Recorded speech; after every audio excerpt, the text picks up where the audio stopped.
del año. Arrancamos, el domingo tuvimos la primera reunión de domingo y hoy tenemos la primera reunión del mes de oración y enseñanza y continuamos con el estudio de la carta o la epístola de Gálatas. Nos toca Gálatas capítulo 3 del versículo 6 al versículo 18. Ahí tenemos como tema la ley y la fe, o la fe y la ley. Acá Pablo escribe, y vamos a hacer un poquito, venimos estudiando Gálatas ya hace algunos jueves, y es bueno antes de entrar en el pasaje, que vamos a ver 4 puntos hoy, y vamos a continuar el jueves que viene con lo que sigue del pasaje con otros puntos más. Vamos a hacer un poco una pequeña introducción y volver a repasar el contexto en el que Pablo escribe esta carta. Pablo, no hay dudas, es el autor de la carta de Gálatas, escrita aproximadamente en el año 48 después de Cristo, a los habitantes de una región que se llamaba Galacia y donde se piensa que Pablo predicó en algunos de sus viajes misioneros. Eso para tenerlo en cuenta. Y pasó algo muy particular después de que Pablo predica en esos primeros años del cristianismo, es que algunos falsos maestros empezaron a enseñar falsa doctrina o enseñanza que decía básicamente que la salvación, además de ser por la fe en Cristo, también necesitaba del cumplimiento de las ordenanzas de la ley. Esto es el resumen, ¿no?, de lo que estaba pasando. Entonces, había en esos cristianos de Galacia, estaba empezando a correr esta enseñanza. Falsas, erróneas, porque no eran de todo cierto, porque la fe era por la fe en Cristo, pero también decían que había que cumplir la ley de Moisés. O sea que había una mezcla, o querían inyectar ahí una mezcla de cristianismo y judaísmo, una mezcla de gracia y ley, una mezcla de Cristo y de Moisés. Eso como introducción para que nos paremos y ahora poder entender un poco mejor lo que dice ahí Gálatas capítulo 3, desde el versículo 6. Miren, tenemos Gálatas del versículo 6 al 18 que vamos a ver hoy. Se titula El pacto de Dios con Abraham. Y lo vamos a dividir estos versículos en 4 grupos de versículos. Cada uno va a ser un punto. El primero, vamos a leer del versículo 6 al versículo 9. Si me acompañan, dice así. El pacto de Dios con Abraham. Y escribe Pablo. Así Abraham creyó a Dios y le fue contado por justicia. Sabed, por tanto, que los que son de la fe, estos son hijos de Abraham. Y la Escritura, previendo que Dios había de justificar por la fe a los gentiles, recordemos que los gentiles es todos aquellos que no son judíos, todos los demás pueblos. Hoy podemos decir somos nosotros, todos los que no son judíos en el mundo son gentiles. Dio de antemano la buena nueva a Abraham diciendo, en ti serán benditas todas las naciones. De modo que los de la fe son bendecidos con el creyente Abraham.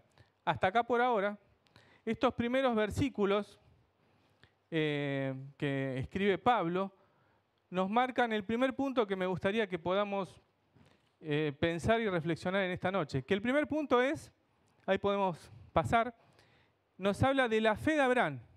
Y Abraham como un modelo de la justificación. Es interesante acá porque Pablo, para corregir esa falsa enseñanza que algunos estaban metiendo dentro de esos creyentes, ¿no?, de que había que cumplir la ley, toma justamente a Abraham, que era, el personaje junto con Moisés más emblemático de los judíos. Podemos decir que era un personaje intocable para los judíos, un prócer de la historia judía. Y justamente lo toma Abraham y dice, no, el ejemplo de que la fe o la salvación es por fe es Abraham, que para ellos era un símbolo de la ley de los judíos, ¿no? Por eso el versículo clave acá es el versículo 6, que dice así: Abraham creyó a Dios y le fue contado por justicia. Y acá algo muy interesante. Este versículo nos habla de poner en una cuenta. En una cuenta. Eso me venía a la mente, ¿vieron? Yo me acuerdo de mi abuela, cuando era chico me mandaba a comprar y me decía: anotá que en el almacén de la esquina te lo van a poner a cuenta mía, yo lo pago cuando cobre la jubilación a fin de mes. Entonces yo iba y bueno, le decían Doña Pancha a mi abuela, le anota la cuenta de Doña Pancha. Entonces ahí se iba armando una deuda de las cosas que iba sacando, ¿no? Y miren qué interesante, dice que así Abraham creyó y le fue contado por justicia. Esto significa, esta palabra contado, significa que Dios pone a cuenta nuestra la justicia de Dios. Nosotros somos pecadores, merecemos la muerte, pero tenemos a favor nuestro, gracias al sacrificio de Cristo, somos contados por justicia, por la fe. Dios pone algo a favor nuestro, a nuestra cuenta. Y aquí le voy a pedir a las chicas si podemos buscar, para profundizar en esto, el pasaje de Romanos capítulo 4, versículo 11. No sé si lo podemos leer ahí o tener en la pantalla, donde se profundiza un poquito más este concepto de poner a cuenta. Romanos capítulo 4, versículo 11. Ahí está. Miren lo que dice. Y recibió la circuncisión como señal, como sello de la justicia de la fe, que tuvo estando aún incircunciso, para que fuese padre de todos los creyentes. Está hablando de Abraham este pasaje. No circuncidados, a fin de que también a ellos la fe les sea contada por justicia. Vamos al versículo 22 del mismo capítulo, 4:22. Por lo cual también su fe les fue contada por justicia. Seguimos el 23 y el 24. Y no solamente con respecto a él se escribió que le fue contada, sino también con respecto a nosotros, a quienes ha de ser contada, esto es, a los que creemos en el que levantó de los muertos a Jesús, Señor nuestro. El concepto de poner a cuenta. Dios le puso a cuenta la salvación, la justicia a Abraham porque él creyó. Y también a nosotros, como dice ahí Romanos. Qué bueno es pensar esto, ¿no? Escribe en ese pasaje entonces Pablo en el primer punto, toma a Abraham como modelo de la justificación. Alguien que los judíos relacionaban con la ley, relacionaban con el antiguo pacto, Dios lo toma como modelo de fe. En Juan capítulo 8, versículo 33, el mismo Señor Jesús también menciona a Abraham, hablando de esto. Y hace una división clara entre lo que llama la simiente o la semilla o el origen que viene físicamente de los descendientes de Abraham, pero también una descendencia de hijos espirituales. Vamos a buscar, también le voy a pedir a las chicas si podemos buscar ahí, en Juan capítulo 8, versículo 33. El Señor Jesús nos habla también de Abraham, hablándole a los judíos, ¿no? Le respondieron los judíos: linaje de Abraham somos, y jamás hemos sido esclavos de nadie. ¿Cómo dices tú seréis libres? El siguiente. Jesús le respondió: de cierto os digo que todo aquel que hace pecado, esclavo es del pecado. Uno más. Y el esclavo no queda en casa para siempre, el hijo sí queda para siempre. Acá el Señor vuelve a mencionar a Abraham y le dice: bueno, pero acá hay un tema. Ustedes son descendientes de Abraham, digamos, a nivel físico, ¿no? Se transmitió físicamente esa herencia. Pero acá hay una herencia espiritual. Ustedes son esclavos del pecado, espiritualmente son esclavos. Hay otro camino, un camino espiritual, que no tiene que ver con ser descendientes del linaje físico de Abraham. El Señor marca eso también ahí en Mateo. Y esto nos enseña algo muy claro, hermanos, amigos. La salvación no solo es por fe, sino que la salvación no se hereda. No soy salvo porque mi papá fue salvo, porque mi abuelo creía en Dios. Mis hijos no son salvos porque yo creo en el Señor. No es algo que se hereda, es algo personal. Es algo que se recibe por fe y es personal, cada uno. Hay un refrán, un lema que tengo anotado acá que dice que Dios no tiene nietos, Dios tiene hijos. Dios tiene hijos. Todo esto es lo que Pablo explica en esos primeros versículos, ahí en el capítulo 3, que Dios pone a nuestra cuenta la justificación por la fe. ¿Y saben qué? Si creemos en el Señor, como hemos creído la mayoría, a cuenta de Dios todos nuestros pecados han sido borrados y echados a lo profundo de la mar, dice la palabra de Dios. Tenemos una larga lista de pecados en nuestra vida, en nuestra historia. Todo eso estaba a cuenta nuestra, nos era contraria, pero el Señor arrojó esa lista, esa cuenta deudora, a lo profundo de la mar. La justificación por medio de la fe, el ejemplo de Abraham. Primer punto. Seguimos. Dice ahí, seguimos leyendo y volvemos a Gálatas, capítulo 3, en el versículo 10. Acá vemos una segunda enseñanza que Pablo nos quiere dejar y les dejó a los creyentes de Galacia. Dice el versículo 10, porque todos los que dependen de las obras de la ley están bajo maldición. Todos los que dependen de las obras de la ley están bajo maldición. Pues escrito está, maldito todo aquel que no permaneciere en todas las cosas escritas en el libro de la ley para hacerlas. Seguimos, versículo 11 y 12. Y que por la ley ninguno se justifica para con Dios, es evidente, porque el justo por su fe vivirá. Vuelve a remarcar lo que vimos en el punto 1. Y la ley no es de fe, sino que dice, el que hiciere estas cosas vivirá por ellas. Punto 2. Volvemos ahí a la placa. La ley no salva, sino que nos condena. Recuerden lo que dijimos del contexto, ¿no? Por eso Pablo va bien al grano, dice, bueno, primero, la salvación es por fe. ¿Quieren un ejemplo? Los judíos, el mismo Abraham. Segundo, la salvación no salva. La ley no salva. La ley nos condena. Porque dice ahí, maldito todo aquel que no permaneciere en todas las cosas escritas en el libro de la ley para hacerlas. El que está bajo la ley está bajo maldición, dice Pablo. ¿Y qué es la ley? La ley es el conjunto de mandamientos, ordenanzas, rituales, ceremonias que tenía el pueblo judío y que básicamente está en los primeros 5 libros de la Biblia.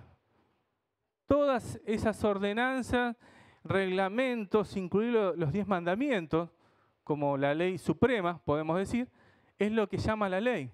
Algo humanamente imposible de cumplir. Por eso Pablo dice, a ver, si algunos enseñan que hay que cumplir la ley para ser salvo, es imposible. Y hay 3 cosas que en este punto me gustaría que podamos remarcar en esta noche, dentro del concepto de la ley. Primero, la ley como objetivo, y esto lo vamos a profundizar el jueves que viene, porque el pasaje que nos sigue para el jueves que viene dice el propósito de la ley.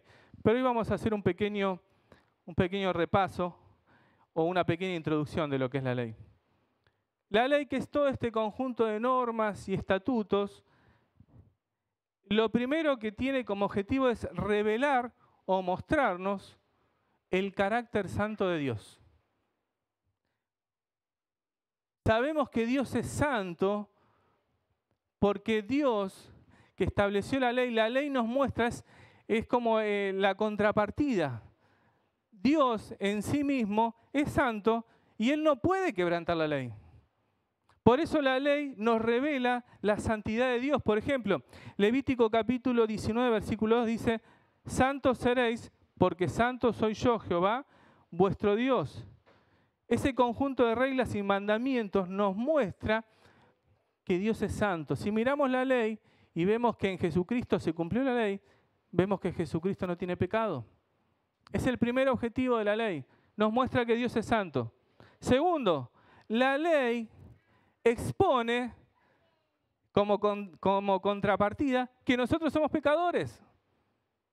Así como cuando vemos la ley vemos que Dios es santo, cuando miramos la ley nos damos cuenta que nosotros somos pecadores. Que la humanidad está en el pecado. Romanos capítulo 3, versículo 26 dice, porque por medio de la ley es el conocimiento del pecado. ¿Podemos poner, chicas, Romanos capítulo 3, versículo 26 tengo, si no anoté mal? Más claro, como decimos, más claro le echamos agua, ¿no? Romanos 3, 26. Porque por medio de la ley, ¿ese es? Perdón, a ver, 3.20, creo que lo anoté mal. 20. Ahí está, la última parte. Porque por medio de la ley es el conocimiento del pecado. Por lo tanto, en primer lugar, la ley sirve para mostrarnos que Dios es santo, pero a su vez nos refleja, nos expone. Es como que nos miramos al espejo de la ley y decimos, yo soy un pecador. Porque todo lo que dice acá no lo puedo cumplir. Y acá estamos en un problema. Si Dios es santo y nosotros somos pecadores y estamos condenados, como dice su palabra, ¿cuál es la solución?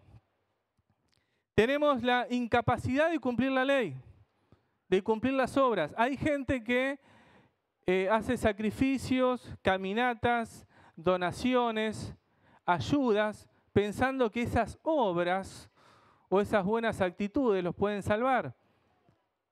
Pero como dice la palabra de Dios, solamente la fe salva.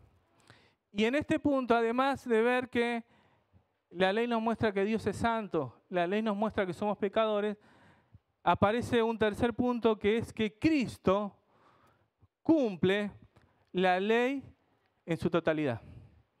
El Señor Jesús vino a solucionar ese problema, ¿no? Por la ley estamos condenados. Dios es un Dios santo y el Señor Jesús vino y cumplió lo que nosotros no podíamos cumplir. Él vino a cumplir la ley. Y mantuvo la santidad porque Él es Dios mismo. Dice Mateo capítulo 5, versículo 17, el mismo Señor Jesús, ahí con los judíos, no siempre estaba esa discusión que estaban atrás para buscarle algo al Señor Jesús para culparlo, ¿no? Dicen, yo no he venido para anular o abrogar la ley, sino para cumplirla. Algo que nosotros humanamente es imposible cumplir. Entonces, volvemos. Pablo nos enseña acerca de la salvación por fe, como ejemplo Abraham. Que la ley no salva, sino que nos condena. Vemos que refleja la santidad de Dios, que expone nuestro pecado y que en Cristo la ley se cumple. El tercer punto del pasaje de Gálatas, cuando ya Pablo nos explica un poquito más acerca de la fe y la ley, nos habla de un principio bíblico fundamental y central de toda la palabra de Dios, que es la redención. Esta palabra redención es algo que deberíamos saber muy claro y tener muy claro en nuestra cabeza. Miren, vamos al versículo 13, continuamos con la lectura de Gálatas. Del 6 al 9 vimos la fe de Abraham, del 10 al 12 vimos el concepto de la ley y a partir del 13 al 14 nos habla de la redención. Versículo 13. Cristo nos redimió de la maldición de la ley. Clarísimo. Cristo nos redimió de la maldición de la ley. Hecho por nosotros maldición, entre paréntesis, porque escrito está, maldito todo aquel que es colgado de un madero. Para que en Cristo Jesús la bendición de Abraham alcance a los gentiles, a todos nosotros, a fin de que por la fe recibiésemos la promesa del Espíritu. Entra acá el concepto de la redención. Estamos atados bajo la esclavitud de normas que no podemos cumplir. Como dice el Señor, como decía ahí en Mateo, ¿Esclavo sos del pecado? Y llega acá esta palabra. ¿Qué significa redención? ¿Qué significa redención? A ver. ¿Quién me ayuda? Diccionario. Comprar. ¿Qué más? Rescatar otro que no sea cristiano. Dar vida. A ver, lo leemos y nos acordamos y nos anotamos en una línea el concepto de redención. La palabra redención significa liberar a alguien pagando un precio, ¿no? O comprar la libertad de alguien pagando un precio. Así de simple. Por eso dice en el versículo 13, Cristo nos redimió de la maldición de la ley. ¿Qué quiere decir? Que Él pagó un precio para darnos libertad. Eso es la redención. Cristo nos redimió. Efesios capítulo 1, versículos 7 y 8, y hay muchos pasajes que nos hablan de esto, pero este es uno de los que podemos citar hoy. Dice Efesios 1, 7 y 8, en quien tenemos redención en Cristo, por su sangre, el perdón de pecados según las riquezas de su gracia, que hizo sobreabundar para con nosotros en toda sabiduría e inteligencia. En quien tenemos redención por su sangre. La humanidad estaba esclava por la ley, por el pecado, y Cristo llegó en un acto de gracia a darnos vida. Este es el mensaje del Evangelio. Estos son los conceptos que tendríamos que tener muy claros y tal vez poner en práctica el próximo sábado cuando nos crucemos con alguien en la calle o en la plaza. El concepto de la esclavitud y que alguien viene y paga la deuda que vos tenés para darte libertad. Así como veíamos esos 3 puntitos acerca de la ley, me gustaría que profundicemos en el concepto de la redención. 3 cosas de la redención. Primero, el origen de la redención es el amor de Dios. ¿Por qué alguien pagaría un precio tan alto, como dice Efesios? El precio fue la sangre, por alguien, por un esclavo, por amor. Por eso el origen de la redención es el amor de Dios. Lo voy a leer un texto que seguramente todos sabemos de memoria y lo podríamos decir de memoria, que es Juan 3:16. De tal manera amó Dios al mundo que ha dado a su Hijo unigénito para que todo aquel que en Él cree, fe, no se pierda, mas tenga vida eterna. Dios diseñó el plan de la redención de la humanidad desde el principio de la creación del mundo.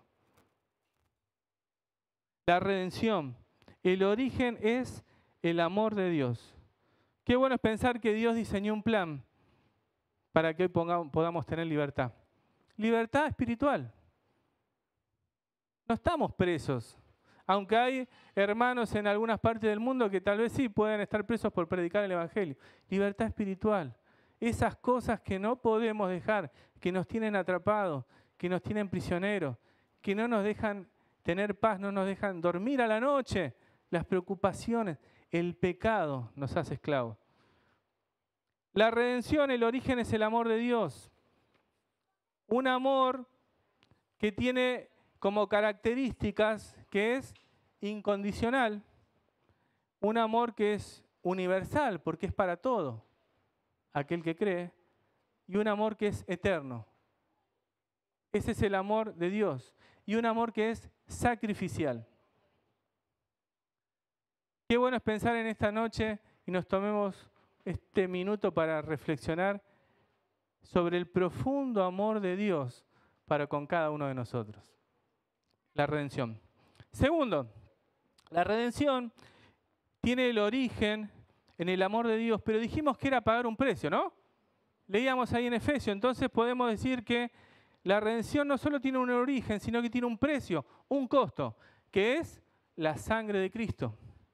1 Pedro 1, versículo 18 dice, sabiendo que fuiste rescatados de vuestra vana manera de vivir, la cual recibisteis de vuestros padres, no con cosas corruptibles como oro o plata, sino con la sangre preciosa de Cristo, como de un cordero sin mancha y sin contaminación. El precio de la redención, la sangre de Cristo. Cada primer domingo de la semana nos juntamos a recordar la sangre derramada en la cruz. El gran precio que el Señor pagó para darnos libertad, para redimirnos. Jesús, el Cordero perfecto, que llevó nuestros pecados, como dice Isaías capítulo 53, el costo de la redención. Y en tercer lugar, cuando hablamos de redención, hablamos del origen, el amor de Dios, hablamos del costo, la sangre de Cristo. Y por último, el resultado de la redención es el perdón de nuestros pecados y la libertad que hoy tenemos en Cristo. La pregunta que voy a hacer y que todos nos respondemos, ¿no?, internamente es, ¿somos libres? ¿Recibimos el perdón del Señor? ¿Lo aceptamos en nuestro corazón? Yo creo que la mayoría acá sí, ¿no? Pero puede estar siempre esa idea, ¿no?, que algunos tenían erradamente cuando Pablo escribe, que la salvación se hereda, que si soy bueno por buenas obras me voy al cielo. Bueno, pensá que solamente la fe en Cristo, no hay que hacer nada. Él ya pagó el precio. Y la redención nos da libertad. Dice Romanos capítulo 6, pero ahora que habéis sido libertados del pecado y hechos siervos de Dios, tenéis por vuestro fruto la santificación y como fin la vida eterna. El Señor nos redimió. Somos libres del pecado. Ahora somos hijos de Dios. Repasamos. Habíamos visto entonces, en el primer punto, volvemos a la placa anterior, veíamos que Pablo nos habla de la fe de Abraham como modelo, nos habla y nos dice que la ley no salva, sino que al contrario nos condena. Pablo nos habla del concepto de la redención. Y por último, vamos a leer los últimos versículos que tenemos ahí en Gálatas, desde el versículo 15. Nos habla de la promesa eterna y esa promesa no depende de la ley. Gálatas capítulo 3, versículo 15. Dice, para que en Cristo Jesús la bendición de Abraham alcance a los gentiles, perdón, el 15, estaba en el 14.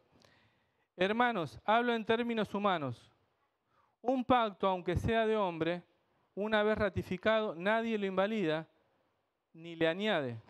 Ahora bien, a Abraham fueron hechas las promesas y a su simiente. No dice a las simientes como si hablase de muchos, sino como de uno. Y a tu simiente, la cual es Cristo. Esto pues digo, el pacto previamente ratificado por Dios para con Cristo, la ley que vino 430 años después, no lo abroga o anula para invalidar la promesa. Porque si la herencia es por ley, ya no es por la promesa, pero Dios le concedió a Abraham mediante la promesa. Parece un poco un trabalengua, ¿no? Pero básicamente lo que Pablo nos dice en este último punto es que tenemos una promesa inmutable y que el Señor va a cumplir si es que depositamos nuestra fe en Él. Acá cuando le habla a los creyentes de esa región, Pablo le marca dos cosas. Primero les habla de una simiente, una semilla, un inicio. Dice, Abraham recibió una promesa. ¿Y Abraham podía tener hijos? Ya era grande, ¿no? Es más, no tenía hijos, perdón. No tenía hijos. Y Dios le estaba diciendo que de él iba a salir una nación. Y le dice, es más, de vos, Abraham, de tu simiente, va a haber y va a venir el Cristo. Le dice ahí en el versículo 16, el Cristo. El Señor Jesús es la promesa que recibimos. El Señor Jesús vino a este mundo a liberarnos de la esclavitud del pecado. Una persona, un Salvador. La promesa que Dios le hace a Abraham es inmutable y no cambia. Acá habla de, también Pablo menciona los pactos, ¿no? Dice un pacto, una vez ratificado, nadie lo invalida. Y a mí me hace pensar esto en la antigüedad, cuando dos personas se ponían de acuerdo en algo, sellaban un pacto o un acuerdo que con la mano nomás, no se firmaba nada, ¿no? Tenía valor, la palabra era un pacto, era un acuerdo. Dios hizo un pacto con Abraham. Y hoy eso perdió valor entre la humanidad, entre las personas. Ya hoy se necesitan, bueno, para hacer un acuerdo tiene que haber algo firmado, tiene que haber, a veces se pone un abogado, ¿no? Pero Dios hizo un acuerdo, un pacto eterno y lo va a cumplir. Y lo cumplió, en Jesucristo. Ahora, vayamos un poco más. ¿Cuántas promesas el Señor nos ha hecho como creyentes y tenemos y sabemos que Él va a cumplir? ¿O creemos que Él va a cumplir? El Señor, en la palabra de Dios, ¿tenemos promesas? Si vamos a los Salmos, si vamos a lo largo de toda la Escritura, si vamos a Apocalipsis, Él promete que va a volver a buscarnos, que va a enjuagar nuestras lágrimas y tantas cosas más. Y a veces se reparten, ¿no?, esas tarjetitas que son promesas diarias que nos ayudan en momentos difíciles. Las promesas de Dios para con nosotros se cumplen. Un pacto inquebrantable. Las promesas eternas. Muy bien, repasemos entonces lo que llegamos hasta hoy, ¿no? Los 4 puntos. Volvemos, chicas, a la placa. La fe de Abraham, la ley que nos salva, y el jueves que viene vamos a ir un poco más profundo porque el siguiente pasaje de Gálatas nos habla del propósito de la ley. El concepto de la redención, que la redención era ¿qué? Esto lo teníamos que aprender, ¿eh? Pagar un precio para darle libertad a alguien. No, básicamente eso. En la antigüedad, la esclavitud era algo normal, era algo legal también. Entonces yo podía venir, no sé, a Nacho, le compraba, Alexis era esclavo de Nacho, voy a dar un ejemplo, no, ¿por qué se ríen? No pasa eso, ¿no? Entonces yo puedo comprar, le digo, te compro a Alexis. ¿Cuánto vale Alexis? No me digas, vale poco, ¿no? Y yo podía quedarme con Alexis como esclavo, ahora era esclavo mío porque yo lo pagué, o decirle a Alexis, bueno, Alexis, ya te compré, ahora andate, sos libre. Ese es el concepto que el Señor Jesús hizo con nosotros. Por eso se remarca, y Pablo en sus cartas dice, bueno, pero ahora no somos esclavos del pecado, ahora somos libres por la gracia. La diferencia entre la ley y la gracia, ¿no? La gracia es un regalo. Miren, este es un mes de regalos, ¿no? Es el mes de la Navidad, de la fiesta, de los regalos. ¿Quién puede rechazar un regalo? Nadie. Qué bueno, ¿no?, es pensar en esto. Que el Señor nos regaló, por gracia nos hizo libre, pagó el precio y nos dio libertad. El concepto de redención. Y las promesas, que no dependen de la ley, no dependen de nuestras obras. Las promesas de Dios están y se van a cumplir simplemente porque Él cumple su palabra. Él cumple su palabra. Vamos a orar. Oramos. Padre, te damos gracias en esta noche porque podemos repasar en tu palabra estos principios tan claros, Señor, que nuevamente traen a nuestra mente, a nuestro corazón, acerca de tu obra en la cruz, acerca de tu gran amor, de tu sangre derramada, y saber que tenemos la esperanza de que pronto nos vienes a buscar, de que hoy tenemos salvación y vida eterna, pero que un día éramos esclavos, estábamos lejos y tú nos diste libertad. Te damos gracias, Señor, por tu palabra, en el nombre del Señor Jesús. Amén.